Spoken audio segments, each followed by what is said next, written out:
Hello and welcome to week 3 of the Vintagecraft recap. Seems like there's a couple of new faces to the recap this week, so we'll give them a nice warm welcome. Blue wants to create an elevator that is multi-purpose, so instead of having two separate ones, it's condensed into one centralized elevator that can bring you up or down. Water elevators going up and down. Midway through, he does a super fast chat and tells us how him, Keeper Tim, and IndyCard Champion want to go start on the new Pixelmon server. But he also wants to do more Vintagecraft? I mean, you could just make time for both by sacrificing other real-worldly things, but I don't think anyone really wants to do that. In the elevator, he does the fancy redstone business and makes a block swapper to change the elevator to go up when you're ready, and then we'll switch back to a downward stream automatically. You walk in, and then it's like, oh, okay, it's going to change to that, and then it becomes that one. He even makes the build for it super fancy and polished, making a nice little tower for it with the same style as Tim's, so it fits right in. Looks kind of stumpy. Abby's first video of the server, as read in the description, she apologizes for the poor quality. Beware the echo. Had no plan when I was building it. In her first video on the server, she goes over her first base she had, showing off her tower, windmill, bridge, river, and bunker. Really love her style, as she takes inspiration from many places including beef and green. Let's shed some light on her shop as well. It doesn't seem like it's getting much traffic. It's called 10 Barrel, and she sells all kinds of potions with a lovely lounge on the roof where you can relax to some chill tunes. Turns out she is very important on the server, as her base is literally the core of the world, with a rainbow coming right out of it. I bet that took forever to dig out. All in all, Abby is a solid builder and you should check her out. Sober this week has finally set a date for the first tournament in his PvP arena. It's a bracket style with some big names from the server. Here's the contestants. Sober is so ready to fight in the arena that he can't help but attack more players. He also creates another tunnel that will lead to the arena, which he makes with a satisfying build montage.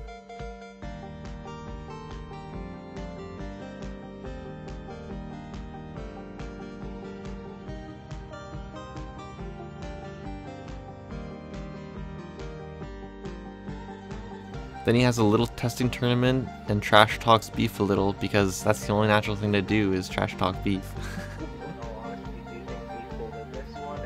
Oh no. I don't know if you've seen the lineup yet, but I've got over 1,000 UHC games of players. He noticed that the axe he planned to have in the arena is very powerful, so the testing proved useful so he can nerf it a bit. I'm getting excited for the tournament.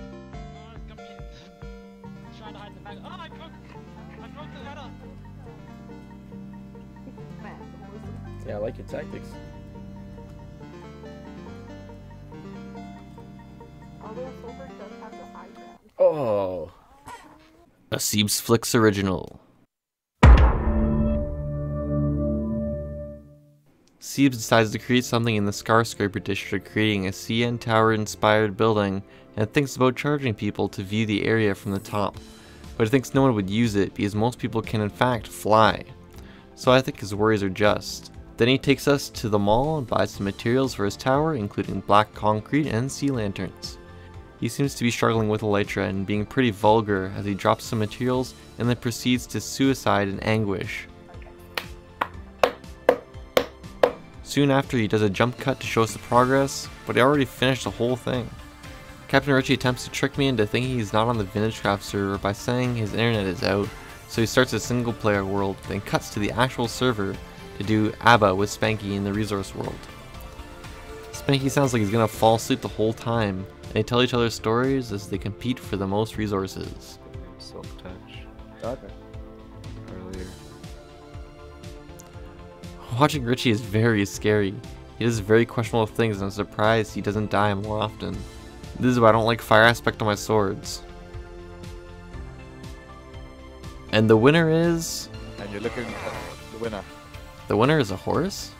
Mega Gran is the truest firefighter as she saves Nvidia and Sofa 7. Laz has acquired a new name, so as well as him being Lazmark, he is Laz, the crazed bowman, and Timothy. Laz, where are ya? Timothy. Laz? Hello, Laz? Should we call him Timothy from now on? I don't know.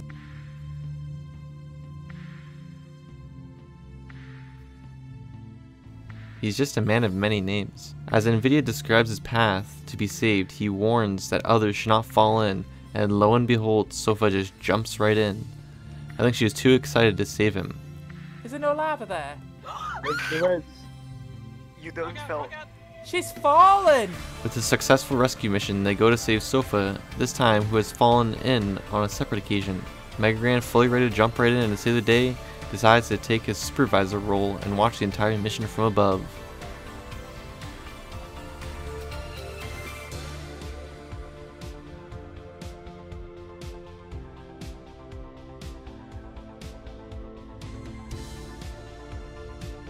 But at least her rhyme gave a good laugh, so it's all forgiven. Oh, famous last words. You should never say never in the nether.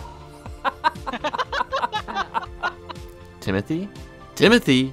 You really shouldn't try to say the word hole. Yep, I think it's about time that we give this little whore here some love. Good thing Timothy Bowman is always recording, because as soon as he logs on, he's casually cutting down his trees when he stumbles upon a load of super bred cats that are huge. The culprit even reveals himself at the scene of the crime. I don't know about you lads, but I think this is a job for Officer Dwindleberry. Unfortunately, one of the cats came with the deadly virus, the chicken pox, which spread like wildfire. At least he was able to keep the black one and the Pikachu alive. And as he is about to end off his video, he tells of PvP and a gift left by me. Then shows himself messing around with Mega Gran. I feel betrayed, but at least there was a satisfying explosion of confusion, so I feel a little better now. Yep. He's coming, he's coming. And put a block there quick. Where? Here? Oh, not there, not there. Grand move! Vintage Beef goes on a lovely tour of Modern Relic and Sights of Woe's swamp. It's a very cool area with swamp bulbs, coral reefs, aqua ravines, and a dungeon.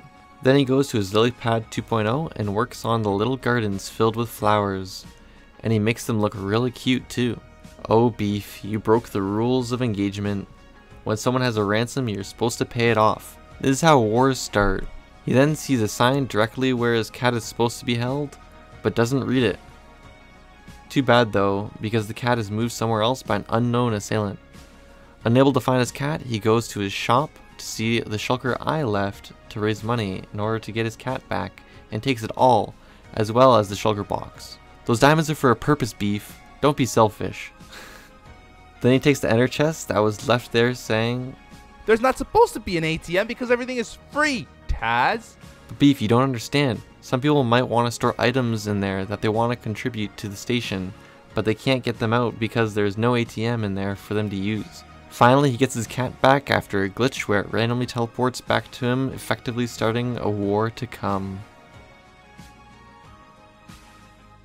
And that's it for week 3 of the Vintagecraft recap. I'd just like to take this time to thank everyone for the immense amount of support. But anyways, for another week, I'd just like to say, thanks for watching the video, hope you enjoyed it. If you did, make sure the like button helps a great deal. Of course, subscribe for more in the future, but for now, thanks for watching, and I will see you again next time.